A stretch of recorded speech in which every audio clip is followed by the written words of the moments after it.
so I'll introduce myself and then introduce the speaker. I'm Stu Schneller, and professor of chemistry and biochemistry. And there's a little bit in the way of background as to how I became acquainted with Mark.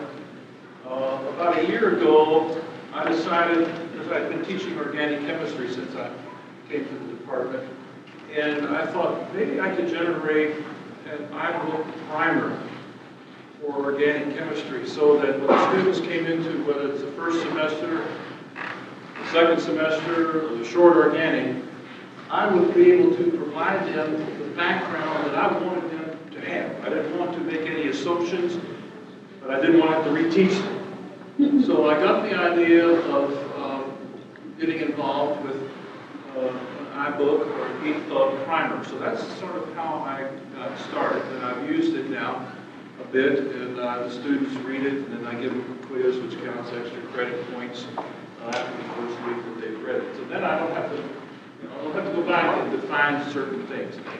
Well, not too long ago, I became acquainted with Mark's through Asim Ali, his organic chemistry lab book that was done in the iPad format. And so we communicated back and forth, and I heard from him. The more excited I got, and talking to some colleagues in the department and across campus, the more it gained inertia. And I said, well, maybe we should have Mark come to Auburn and tell us about what he has been doing with EPUBs, Ibook, and his role as the executive director of the Teaching Center, or Excellence Teaching Center at Oklahoma. So that's a little bit of background of how Mark got here. I'll tell you a little bit about Mark. He got his undergraduate training at Tarleton State, which is in Texas, Stephenville, Texas, if I remember. And then his PhD at Oklahoma. He did postdoc in Florida, and he is an organic chemist. Polymers, I believe, is what he got his training in. He began his academic career at Georgia Southern, and then from there to Texas A&M at Corpus Christi, and then to University of Oklahoma, where Mark has been since 2006.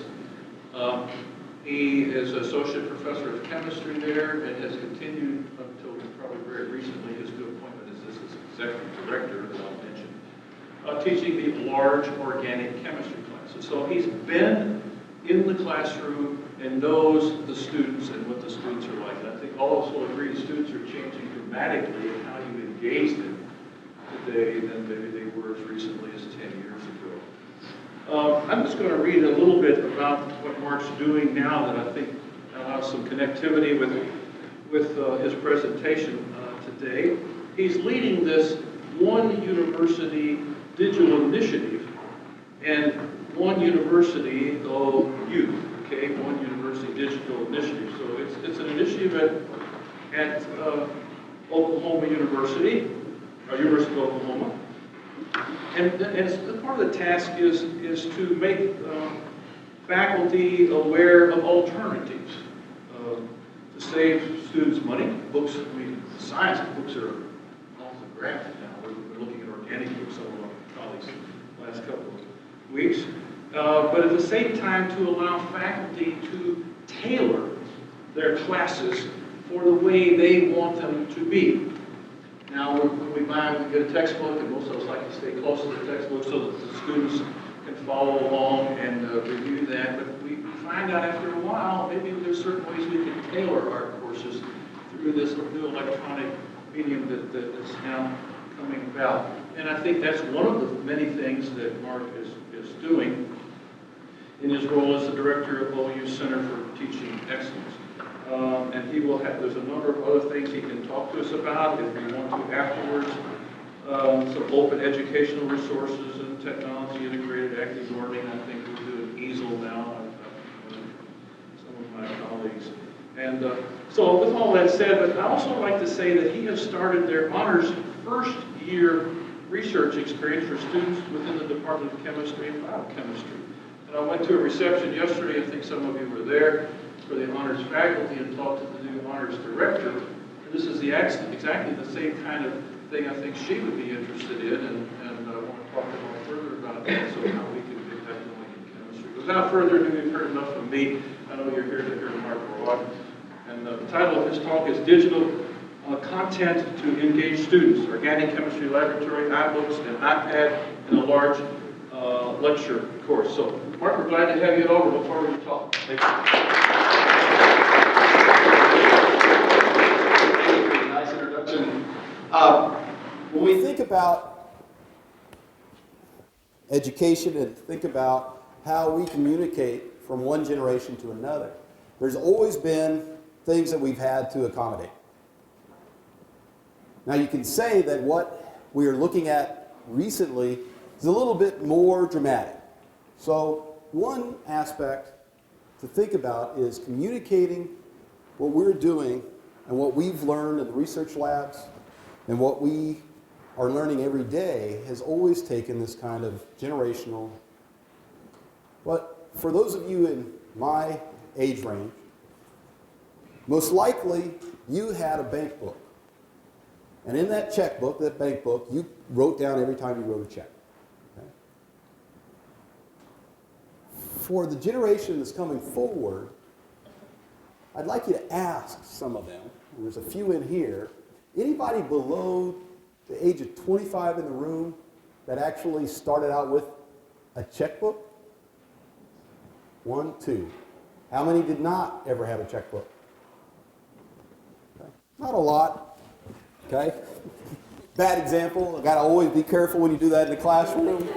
Have a rebound. So if we look here, right, this is one of the things to think about, is that something very, very important like checkbook information, right? How much money I have in the bank. That is something that all of us used to write down, and we probably knew in our mind how much money was in our bank account. We had to. You're going to write a check, it might bounce. But today, students, some of them can access that information at a fingertip on their smartphone and may never have ever actually kept a checkbook. Now, how important is that information? How much money you got in the bank? Now, compare that to grades. When you hand back that exam 1 in organic chemistry, are they going to remember what that exam grade was 2 or 3 days afterwards? Shoot, when they leave the classroom. They retain, they work with things much different than we did. Even when we think about this little bit of data. They also are really great about integration and about looking at information. We did a survey based on a national survey at the University of Oklahoma, and this is what we found. Our students' own devices, 98% had laptops, 87 phones, 41% tablets, and 23, if we look nationally, OU had a lot of tablet ownership, okay? 41%. If we look then at the national, when we look at what they're expecting in the classroom, the students want to be able to look up information, photograph, access digital resources, record my instructors, participate in activities. But if we look over here at the banned, discouraged, and encouraged, notice smartphone use in classrooms almost totally banned. Well, the students are asking to use this technology. They want to engage. They don't see it as a distraction to look up a word they just didn't understand in class on Wikipedia while you're talking, right? They see that as just an extension. If we look at some other data, if we look at the effective use of technology, and I'll need to read this one for you, feel that of their instructors, effective use of technology impact their academic success, right? So this one is 22% believe that their faculty is benefiting their academic success. If we look at are more involved in courses using technology, 63% say they are more. So if we're not using technology, they're not as engaged in the course. And then finally, feel that it is important that the instructors use new cutting-edge technologies, 82%. So these are what the students are saying, both University of Oklahoma, but nationally. Now imagine if you did a survey at Auburn, you'd find something very similar.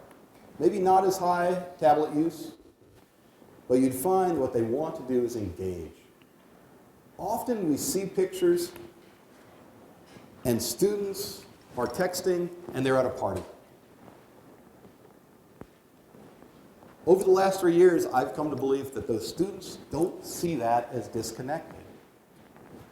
What they see is that the digital and the in-person are integrated. They don't see that separation. They don't see it the way we might see it. So at the University of Oklahoma, with this information, looking at these digital natives, these new students, how are we going to reach them? How are we going to engage them? How are we going to get them to be able to solve the problems of the future? David Boren, president at the University of Oklahoma, wrote a letter to the faculty and said, in this digital age, an OU education can be more unique, more individualized, and more powerful than ever by bringing digital alongside the community-based education, the traditional education that OU is known for. This led to the One University Digital Initiative, utilizing technology and digital content to enhance the student experience. The goals: offer savings to students through cost-effective options, to traditional learning materials, enhance learning experience both inside and outside of the classroom, support the public mission of the university by providing free educational open content, and build upon the university's sense of strong community to utilize technology to better connect its members. So what does that mean? Big goals, big initiatives. What do we do with that? The one thing that we discussed when we talked about the digital initiative is that the status quo is the only place we don't want to be. We want to be moving forward, and we want to be experimenting. University of Oklahoma, like Auburn, is a research university.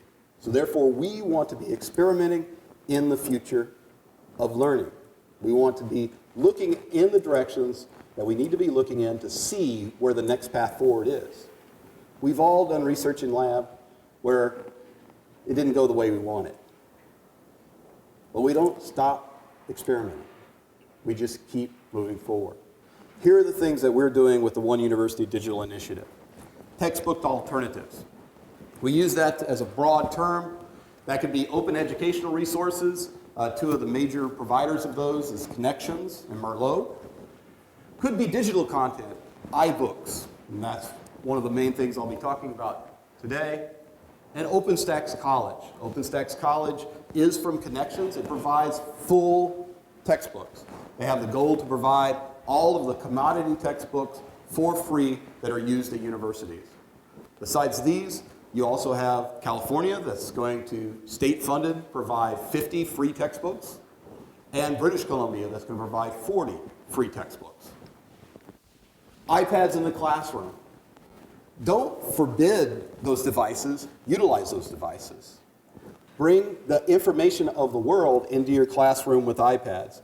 Have interactions in your classrooms that are enabled by the iPads. Open courses. This is part of getting content out. The platform that we helped develop with NextThought, a startup in Norman, Oklahoma, was Janux. Also, technology integrated active learning classrooms. I've learned that y'all are also moving in that direction. We started with one, the core. It was very successful. We had some faculty go through that. We built two more. Those are fully utilized. We have over 40 faculty using our active learning technology integrated classrooms, flipped instruction, digital scholarship, and then iPad app and tutoring. So I'm going to focus on those top three in today's presentation. Why textbook alternatives? Integration of media and interactivity into the course materials. They're not separate. You don't have the movie over here, you don't have the textbook over here, you don't have the homework assignment or the self-assessment over there. Integrate those. Ability to customize the course material to the curriculum. Increasing cost of textbooks. 186% increase in textbook costs from 1986 to 2004. In the past 3 years, the average amount of college students have used on textbooks goes from $900 to $1,300 per year, and an 8.1% from July 2011 to July 2012. And finally, update the material when you feel it is appropriate to update the material. In a general chemistry class, that's probably not every 3 years. But in other areas, it might be every 6 months. Now, what are the advantages for faculty? Create the curriculum that you want to teach, not the curriculum that was created to gain the largest adoption rate. Have you looked at some of the chemistry texts available?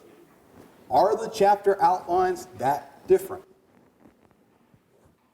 Maybe they have 26 chapters, maybe they have 24. But if you look at them, all of the publishers are creating the same basic curriculum. Make changes in your courses on your schedule, not every 3 years when a new edition of the text comes out. And finally, important for Auburn, important for University of Oklahoma, and important for every R1, what we do is going to be in the textbooks of the future. Why don't we put it in our curriculum today? Why don't we put in those highlights of what our faculty are doing so our undergraduates understand the importance that you're doing in the labs with your graduate students? Advantage for students: course materials in multiple media formats, text, video, interactive, that can be better engage the students' interest. Course materials in a mobile format that can be with the student on their mobile devices at any time. And cost savings. One faculty member in one section of sociology adopted the OpenStax Introduction to Sociology textbook. One section of one course saved the students $112,000 a year. These are real savings for our students. When you think about a student buying a textbook, if they're buying a $200 textbook and they had the minimum wage that President Obama would like us to have, that's 20 hours of work to buy one textbook. Most of our students aren't buying the textbooks. And so it's a question of access. Will they succeed in a chemistry class if they do not have access to the course materials? So with that, we wanted to investigate creating some open educational resources, some engaging resources. And of course, creating content takes a lot of time, but luckily, we had the lab manual. Almost every university has lab manuals they've created because you want to customize it to your university. So it's an easy thing to do. Another easy step to make to go digital is to take a course packet, convert that to digital. So this is what we did. We converted the lab manual that myself and Dr. Halterman wrote back in 1994 into the Ibook. We inserted videos for direct instruction of techniques. We had a link to MSDS and other information so that the students could get that information directly out of the Ibook. And we embedded self-assessments to allow the students to engage in the material. With that, I'm going to try and pop over to the book. And as with all technology, this may not go well. So here is the Ibook. So you can see it here on my library. Not yet? Mirror screens. Thank you. Like I said, technology.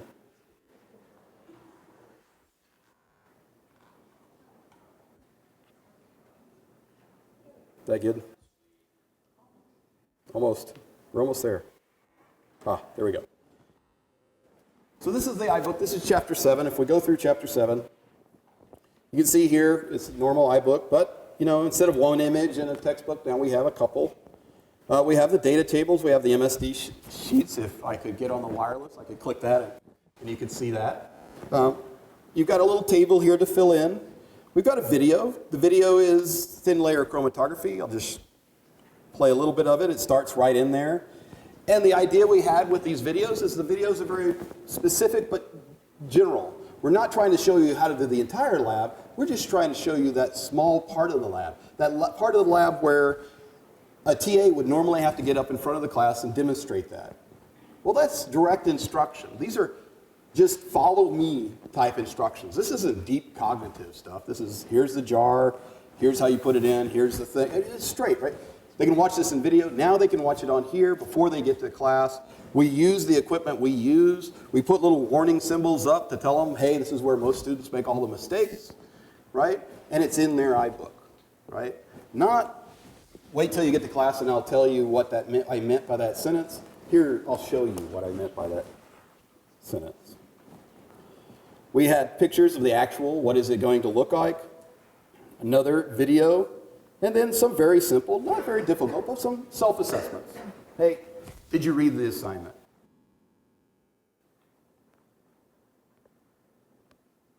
More engaging than what we had previously.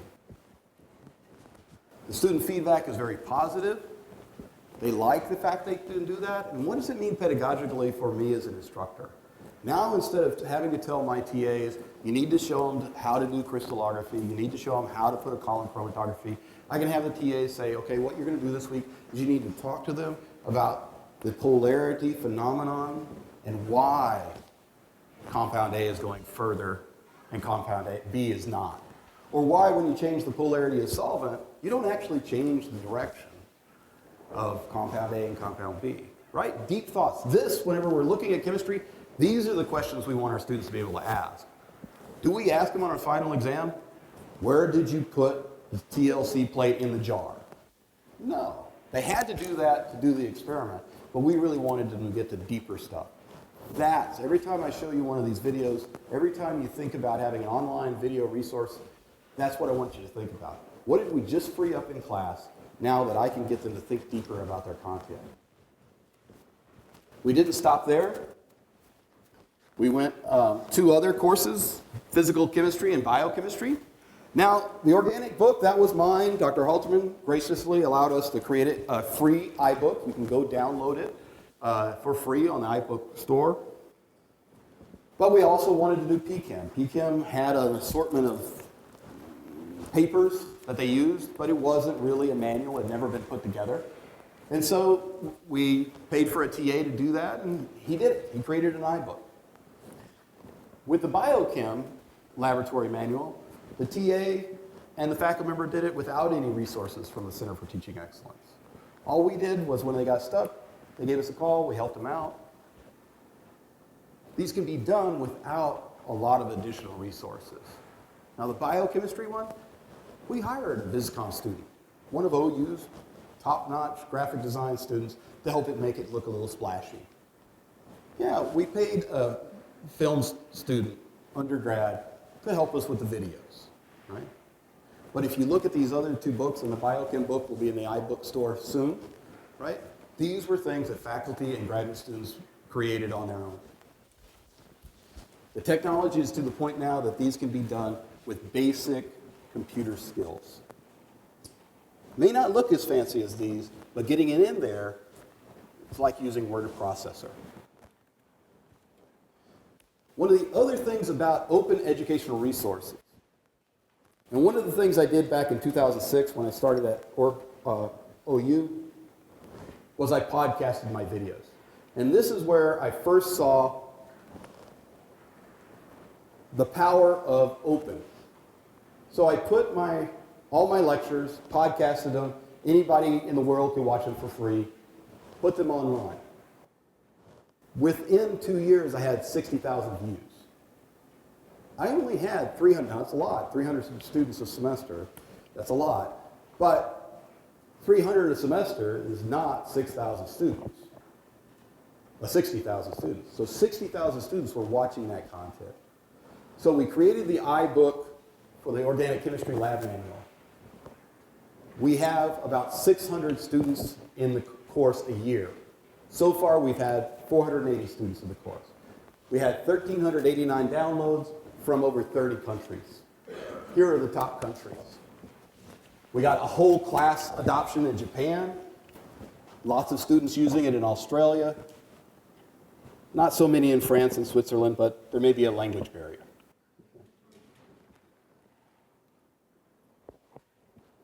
The other thing we did at the University of Oklahoma is some iPad pilots.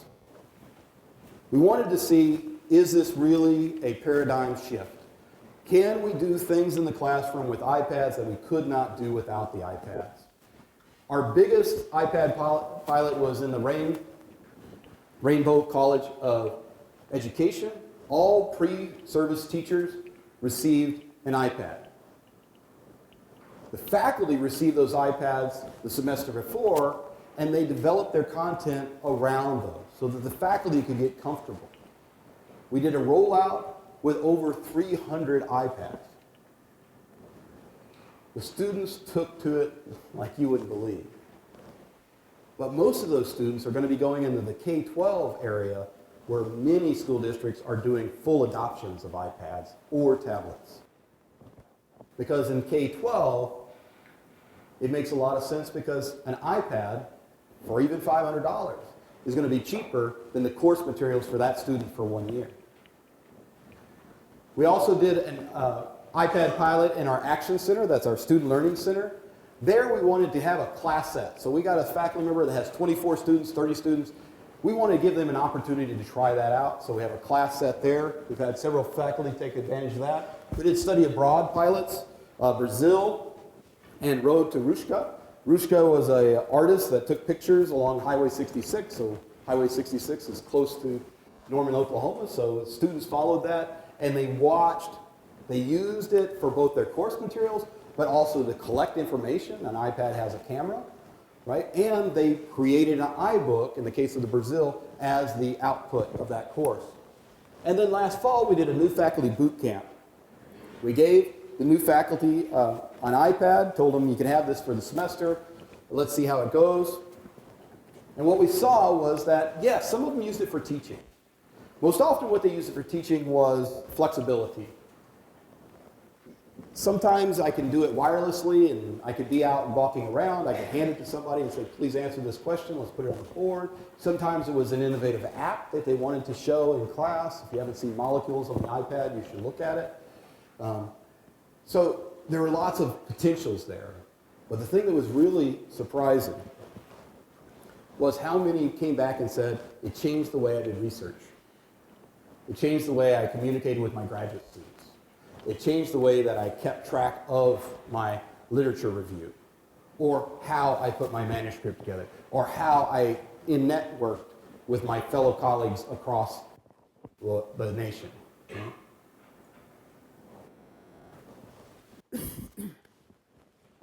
Now, one of the pilots that we did was the Action Center. We used the iPad in organic chemistry lab. Now, one of the things you can do with the iPad that you can't do with a laptop is you can draw on it. So there's a lot of whiteboard type apps. So Explain Everything is a great one that you can also videotape. Pen Ultimate is the one I use. Notability, the students like because you can record voice and take notes. And so what we did was Ron Halterman actually had this idea. He took that class set of 30. He was teaching Organic 2 with about 100 students, and the students worked in groups. We have a large lecture room, 250, where on each platform there's actually 2 rows. And the first table can turn around and face the back. So you can have a nice active learning in a large enrollment class. With this, he would select an answer, he would have them work in groups, and then he would go around and find an answer and then project that wirelessly on the screen, and then the class would have a discussion about it. You know, this is an interesting, sometimes students come up with creative ideas in organic chemistry, especially Organic 2. They weren't where you were looking for, but they actually aren't that bad. Now, in the lab they might not work, right? But they can help you discuss some in-depth concepts. So use the iPads to facilitate the class discussion and the engagement. Again, in this case, right, what it helped was to build in an interaction in the classroom, especially being able to show what the students were actually doing and creating in their answers up to everybody so that you could have a classroom discussion. Last aspect I want to talk about here is Janux. This is a social learning platform. OU partnered with NextThought to create a social learning platform to offer open courses. Access to OU course content anywhere, anytime, to create and share notes with peers in a multi-rich environment, and for courses with 4-credit courses with public versions. So we created several courses, 20 courses at this time on the Janux platform, 2 in chemistry. 1 was in general chemistry. We created a supplemental materials. You couldn't call it a complete course, but a solid supplement to our general chemistry with videos and a full open textbook that matched the curriculum of the course. Over 600 OU students utilized the resource, and many commented on the fact that they used the resource instead of buying the $250+ textbook. The other course, this is my course, Chemistry of Beer. It's a fun course to teach. It's actually a 4,000 level 1-hour credit course. Special topics, we do have OU students in it for credit. It's an online for those students. But we also have over 8,000 students taking it as open students. These students will not receive credit from OU, but they can get to all the same content, they take the same quizzes, they have the same interaction. And again, the impact, 90 countries. We used all open educational resources to create this, so not only is it open content, it is free, totally free. You do not have to buy anything. You have an email address, you can take this course. Interesting fact about this one. You know, I expected it to be popular. Chemistry of Beer, popular. 8,000, a little surprising. What's really surprising is the number of students in there that have no background in chemistry at all. Some of them out of the classroom for 40 years. The number of professional brewers that are taking the course. And the number of PhD chemists and microbiologists that are in the course. As a person that loves teaching, here's the really great thing about this one. If I'm in this class, right now, who is the expert in the class? I am. I went and visited a small college, had a full ride there. I met with the chemistry faculty member. Notice I said the chemistry faculty member. We were driving back from that small college, talking to my dad, and I said, I'm not really, you got any advice, Dad? And he said, after 4 years, you'll know everything that he knows. Well, in this chemistry of beer course, we got professional brewers. We have professional chemists all in here. And the nice thing about the social learning platform is when you get into the content, you can ask a question in the textbook. You can ask a question in the video. It's not only my answer, it's the answer for the professional brewers, and it's the answer from the other professional chemists. So my students at OU don't have one expert, they have dozens of experts. So when they ask a question, right, they get lots of voices. They get lots of knowledge. Our students are changing. Our environment is changing. What we need to do is think about how to engage that new population, how to reduce the burden on those students, but also give ourselves the freedom to create the courses we love. Now, you can't do this by yourself, so I'd like to thank the graduate students. Austin worked on the organic book, Dan worked on the PChem book, Logan worked on the biochem book. Undergraduate students made everything look wonderful. CTE staff, faculty, Ron Halterman, Paul Sims, Wee Yip. Adam Chrome is the director of the digital courses. And then, of course, you never do a university-wide digital initiative by yourself. There's lots of people involved in this. Information technology, Webcom, University Library, Student Learning Center, the Provost Office, and the President's Office.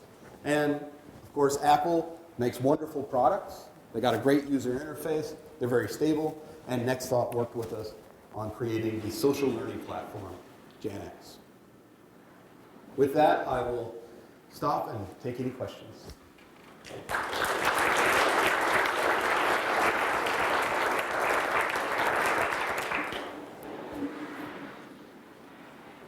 Yes, sir. Your program of handing out these iPads, so you have a choice of the Wi-Fi or the cellular phone style Yeah, so far we've only been doing the Wi-Fi. So there's one basic. Now we have started looking at storage options. So on the study abroad, what they really need there is to load everything on it before they go. And so depending on those, sometimes we'll raise the storage option, but most of them all go Wi-Fi. And in most cases, that's not a problem. Faculty opt for cellular when they're given an option. Yeah, could you tell us a little bit about the software you used to develop the course on the iPad? Ibook Author is the program that you use to create iBooks. It's a straightforward interface. It has simple templates. If you can use if you can use Word or PowerPoint, you can really create something there. It's made around the iWorks suite, and so you can if you know how to use any of those, it's straightforward to learn the iBook Author. You can also import things directly from Word, and so if you have content, like we have the source files for all of those lab manuals, to get those content in there, it was really straightforward. Then it was just, where do we want to put the image?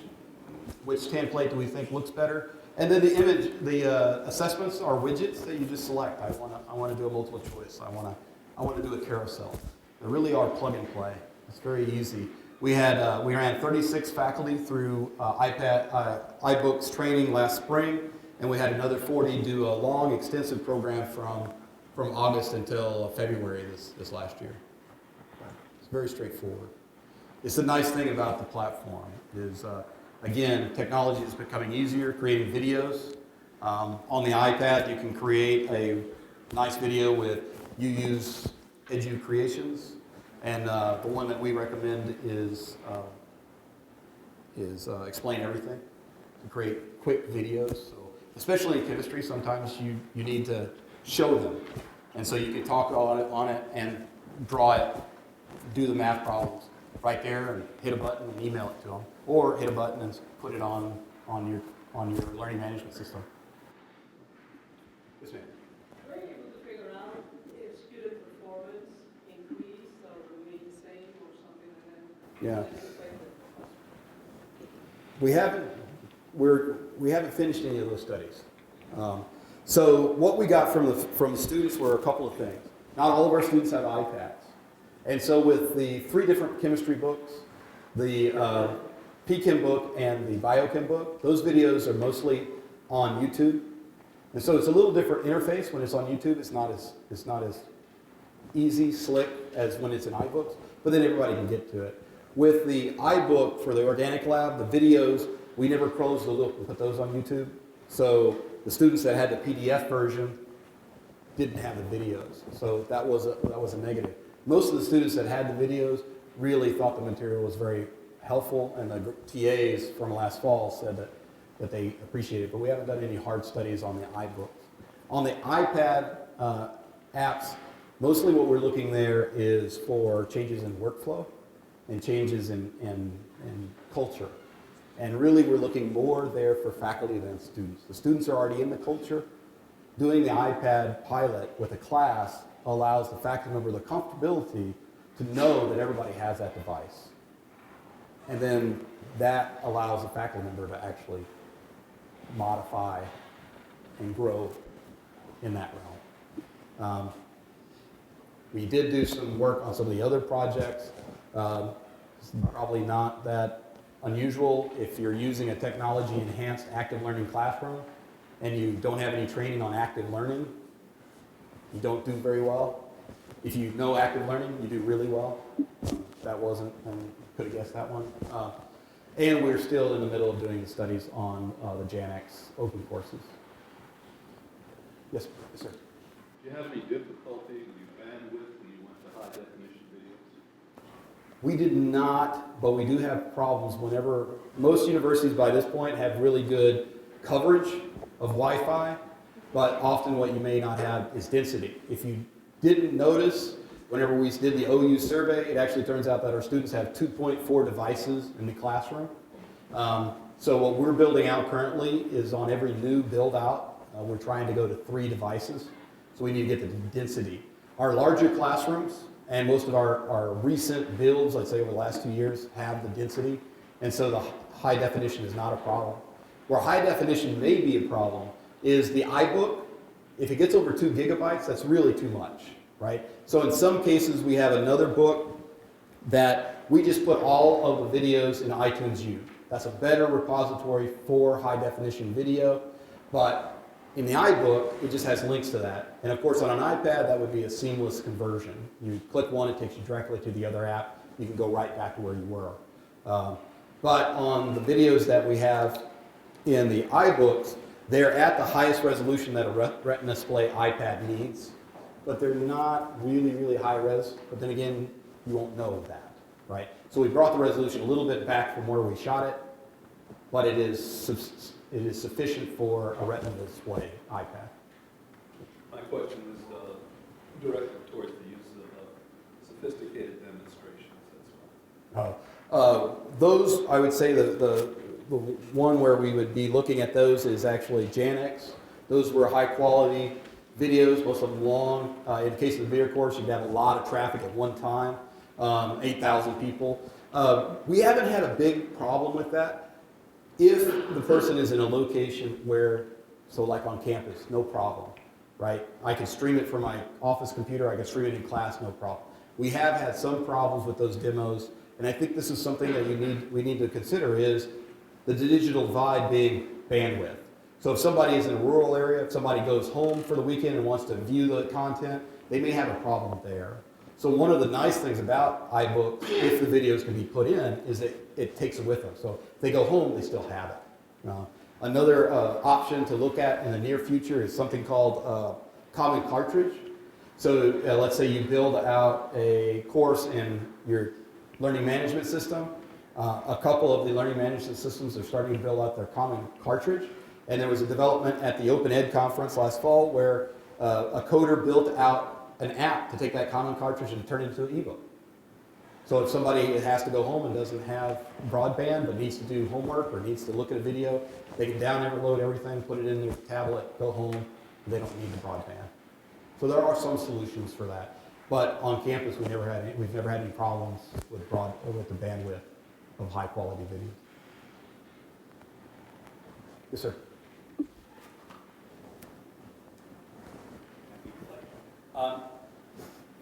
Quality. It's, let me take a publisher's viewpoint here. Right. You write an iBook and you look at iBooks, and half of them are crap. Let's face it, right? And there's no editor involved. There's no protection for quality. Yeah. And a student, especially, is not going to be able to judge when it's crap and when it's quality. And I think that's something that this whole section of teaching now, I think we're running towards it, and we're not worried enough about editors, let's put it like that. I don't have Wi-Fi. So. I think that's. There's a couple of things on that one. First of all, the quality issue is a legitimate issue. Yeah. You give me an, okay. Just janx.ou.edu. So I think that's a good question. Now,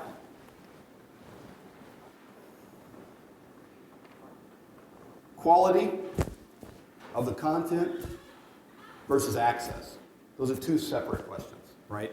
And I think especially when you're looking at science books, you have students that are choosing not to buy the book for the first 4 weeks, seeing if they can make it through exam 1, to make that choice.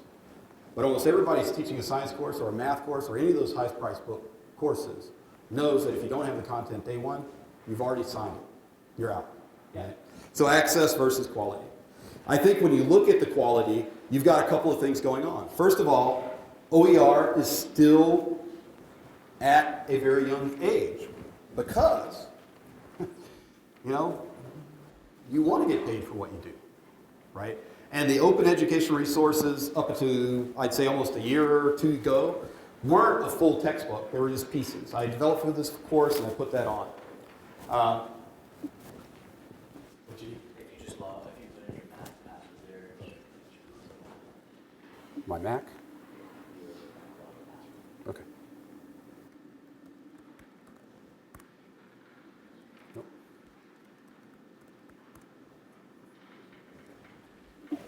So I think we're still at a point where the quality is getting better and better. I think that crowdsourced, like ChemWiki out of UC Davis, is one way to keep improving that. I think the other is by not looking at one source. So if we look at, and what I was trying to get to is the chemistry course.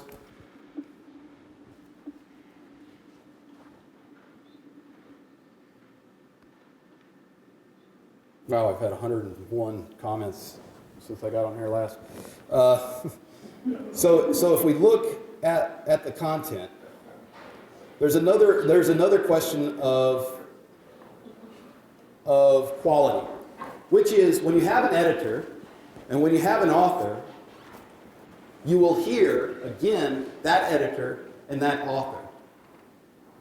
Now, where OpenStax is doing a great job is they're bringing in other people to preview. So I'd say OpenStax is doing it the correct way. What they did was they hired people from publishing to help make these books. If you notice here, I have 3 different sources, right? So we have Wikipedia, OpenStax College, and again, I think they're the one we need to be looking at. They're the one that's doing it right. And UC Davis ChemWiki, again, a really great site. It has lots of chemistry content, and it's wiki-sourced. You contact them, you can get access, but unlike Wikipedia, only those people that they give access. So this is a non-open wiki, right? So think about it the way that you could go on, and if you see something that's wrong, you go in and you help them.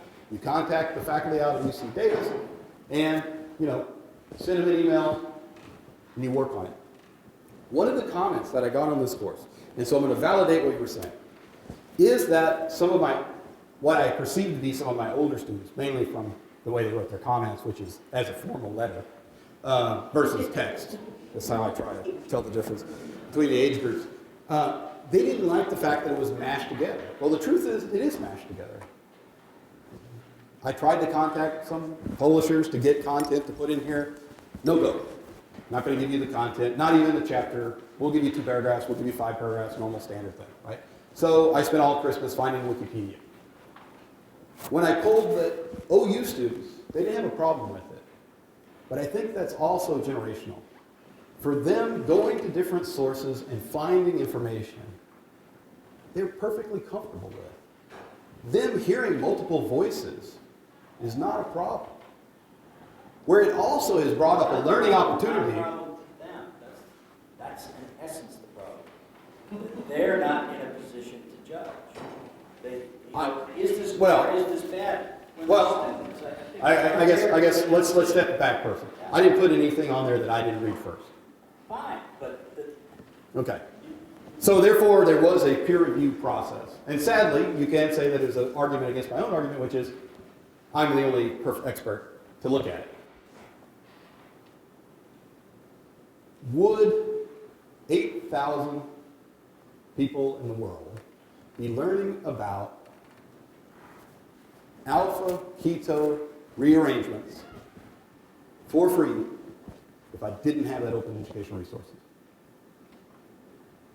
probably not. Probably not, right? If we go towards standard courses, With a standard course, I think what you do is make sure that you edit it properly and that you look at reliable sources. Sources that Minnesota, you can go there, they have an open book. Their faculty get a small per diem to edit books to peer review. Connections, OpenStax, they are doing a peer review process. Can I jump into this? Here. I'm old enough to know when early chemistry books started out, and they were crap, and I can name them. They were wrong, and they were published. So I think that we're looking at something which is, as you probably have to go forward, is nascent. I'm pretty sure that those controls will begin to emerge relatively quickly. That's Now, where the the problem control is, comes let me from. finish this, because I didn't interrupt you. All right.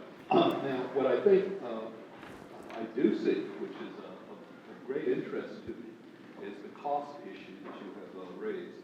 And you pointed to it when you started talking about 8,000 people being educated, at least to some degree. For some degree.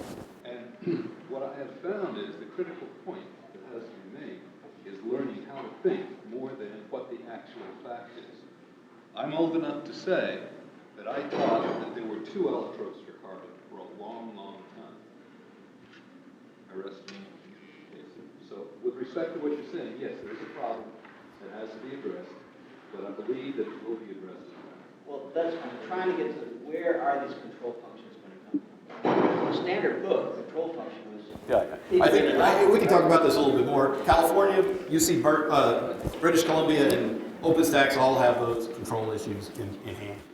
Other questions? Yes? It's kind of related but different, but what if in your field there's like a standard textbook, like the foundation, like a book that you just have to have, like in art, in my field, you have to have the Dillman's Methods book for your social science. You know, it's a classic, all your grad students need it, and that's what they need to read. And if they don't have it in open source, like are there arrangements with publishers or that you could get that on your iPad? And then if it is, then aren't they going to just jack the price up anyway, so you're right back where you started? I guess. Well, first of all, you need to use the course materials you feel are necessary for your course. What I'm saying is we're getting to the point where there is options. The technology's got to the point where we can create our own versions. But if you need something, you need something. Now, I think where the publishers are behind is really seeing the advantages of digital. Advantages of digital to bring in media, to bring in hyperlinking, bring in the self-assessments, to bring in all of these things to really add to the experience. I think they also have a problem with their DRM is a little bit too tight. So you can't share notes. iBooks, I can share what I do in iBooks with somebody else. Students want to be social, both in person and online. But they're going to need to move towards digital, even on some of those classics that haven't been digital. One of the things we have on our campus is Disability Resource Center. When a book has a digital format, we can read an accommodation almost instantaneously. And publishers are really great about that to help us when it has a digital format. When it doesn't have a digital format, or it's printed by a press, we've had trouble. And the truth is, with accommodations, again, time is against us, and we need to get that resource to those students as soon as possible. So if you are looking at one of those, even if it goes through a publisher, even the last book I adopted had a digital version at $127. Students are not going to buy a digital version for $127. A digital book to them should cost $20. They can buy the hottest book right now on any of the platforms for $20, right? So there is that problem, right? But the fact that it had a digital content meant that if I had a student that needed accommodations, that we could accommodate that student almost instantaneously. Other questions? Yeah, I have a quick question. Yes. So, I don't know very much about this, but one of the things that's kind of kept me back from doing much with this is pertains to copyright issues. So, for instance, especially with figures, say I want to talk about something to do with a carbon nanotube. If I'm just going to present that in a lecture on a PowerPoint, I wouldn't hesitate to go grab a graphic from Wikipedia or whatever. But if you're going to be offering this up to your students as courseware, then you can't just be stealing somebody's material. Right. And then on the other side, if I develop all this stuff, what about my intellectual property? So what are people doing about that? Well, there's two sides on that. So let's talk about the copyright. In our training for the iBooks, that was one of our big issues, right? If you're going to create this, you need to be careful of that, right? You need to follow proper copyright.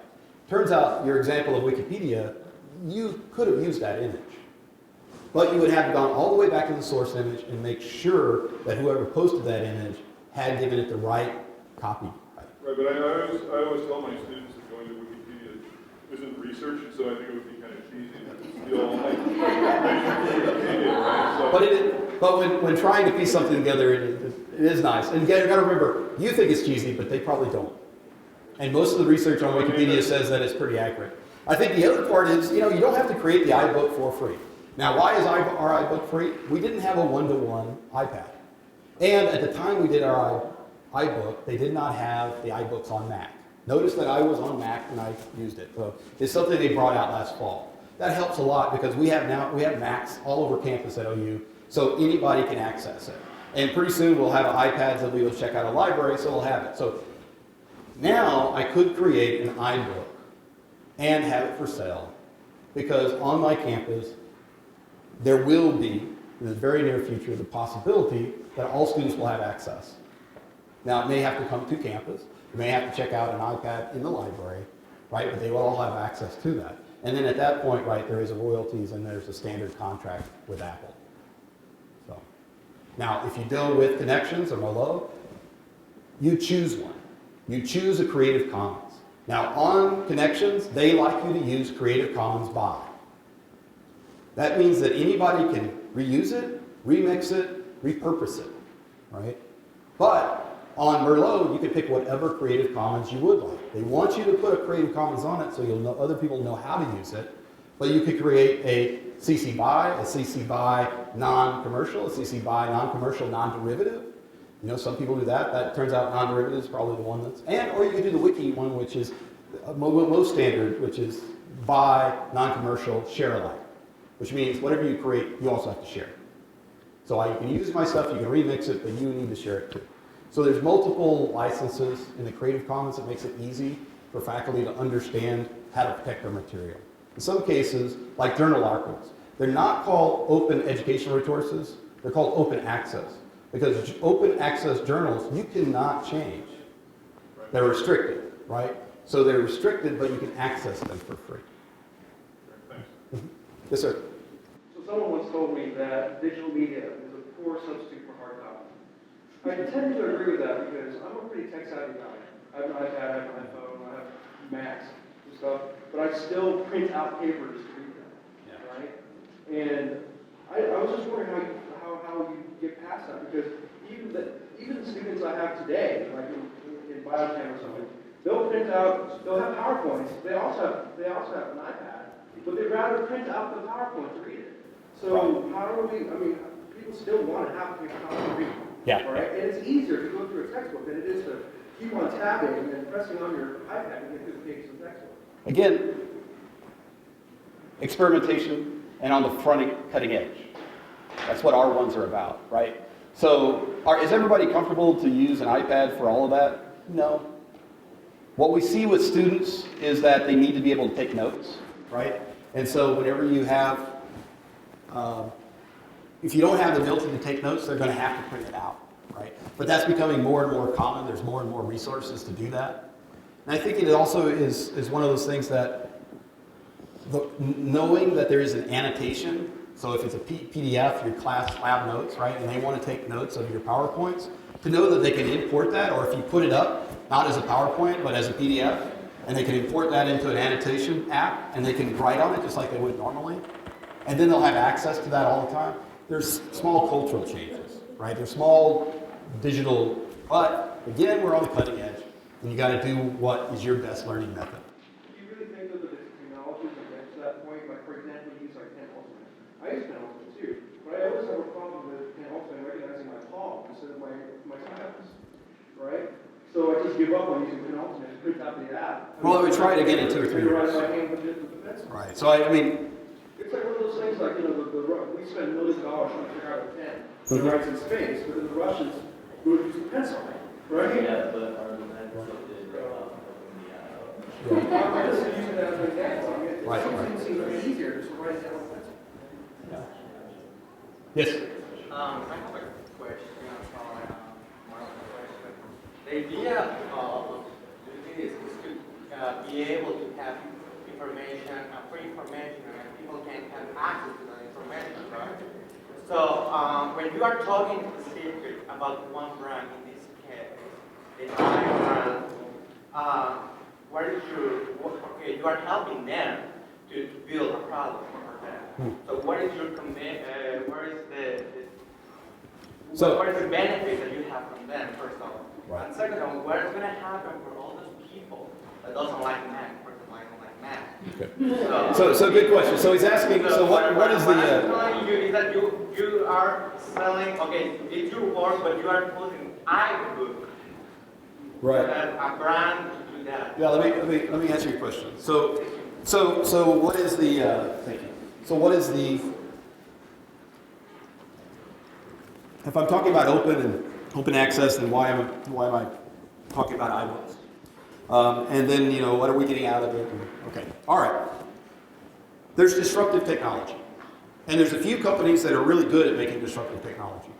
There's also a few companies that are really good at making a great user interface.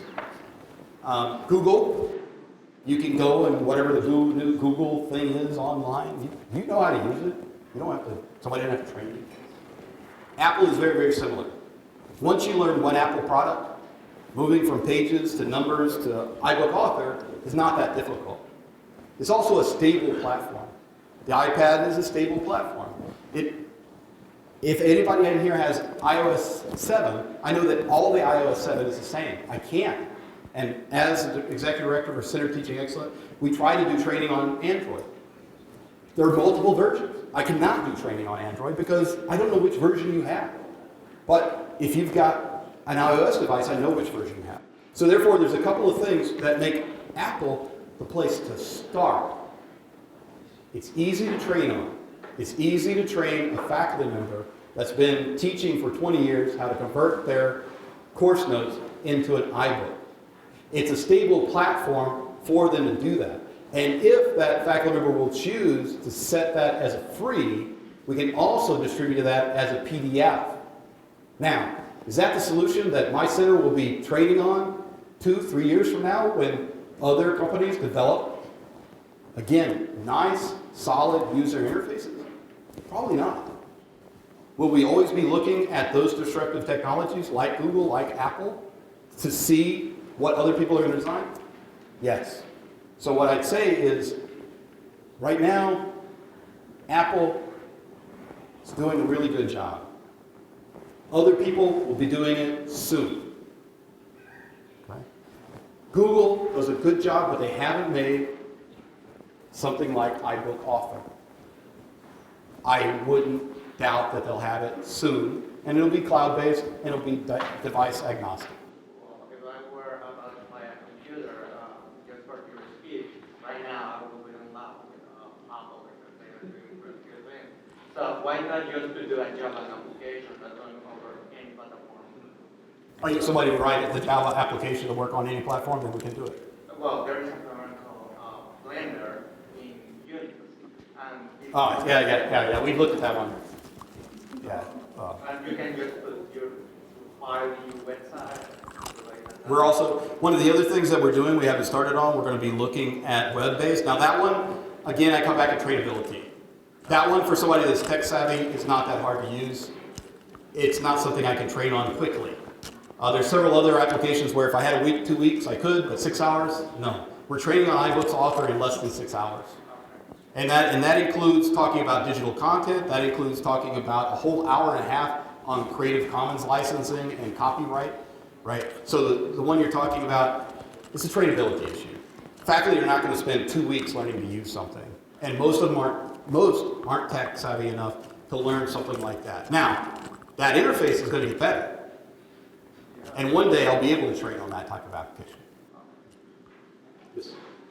Given that in interactive class you can keep track of all comments or discussions, are there any potential precautions or issues that may arise in terms of privacy? Good question. So in an open course like this, you have, thousands of students making comments.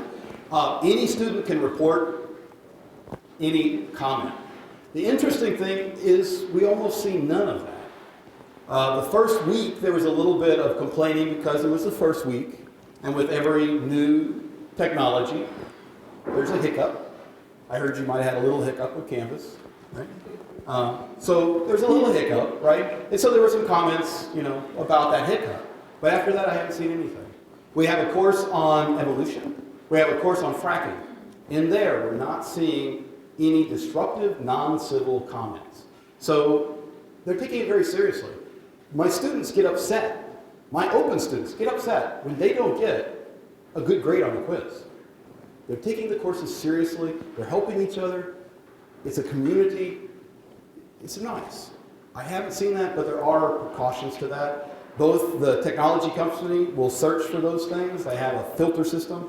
But also anybody, students or myself, if they see something that's disruptive, they can hit report, and it gets taken off usually within minutes. Yes, ma'am. I have a less technical question. You've clearly been a great resource for the chemistry department. You're very involved. I was wondering, what kind of incentive is there for a department without a university-wide initiative like the one initiative to actually make these kinds of changes in their courses? Well, I think there's a good question. So the question is, what's the incentive for a department that's not got the whole university-wide initiative going on? Specifically from the chemistry. For the chemistry side. So if we think about chemistry, it's a STEM field. In the STEM field, we're losing underrepresented. So anything that we can do that it can engage students and that can increase learning and can increase student success rate, every chemistry department in the U.S. can do that. Now, you have to weigh that versus all the other demands on faculty, right? It's not like we have 120 hours a week to work. We just have 60 or 70, or 80 or 90, not 120. So that's something we need to be looking at, right? We need to be looking at the research on active learning, multiple formats of active learning, collaborative, cooperative, whichever way you want to look at that, is they increase student success rate. The idea on flip, here's the great thing about flipping your class. When you flip your class, you've just doubled your class. Because a flipped class has exactly the same seat time, but now has content outside. So you got double the instructional time. All the research shows that it's successful. And it's a no-brainer why it is. Also, if you think about Auburn's chemistry department, I'm sure you have an arch rival that has a chemistry department, chemistry, biochemistry, that you would love to steal those best students away from. Okay? So, down the road, down there in Alabama, right, let's say they start to use technology that students find interesting, but Auburn's not. Where are the students going to go? Well, unless they're not hard Auburn boilers. Right? Yes. Definitely it's very amazing to design the textbook and a video. That's really good. Like, so, my question is in a lot of courses that we have the iPhone, that kind of thing. So that's the Samsung, It does work with the iPhone, so iOS 7. But the iBooks does not work with Samsung, but that's why we put it out as PDF. Oh, yeah. Under the license, if you use iBook Author and you're giving it away, you can distribute it as a free PDF as well. And so the students can download the PDF, there's an app in Android that you can use. There's an app in the Windows tablet that you can use to read and annotate and do almost everything you would do. It won't have the integrated video, but then, like I said, it's one of those things where then we put the videos in YouTube or a similar site so you can see them. So the digital version, for example, the typing speed is really Right. Right. Okay, let's bring this to a close. Thank you. Thank you. For a stimulating seminar. Appreciate the discussion.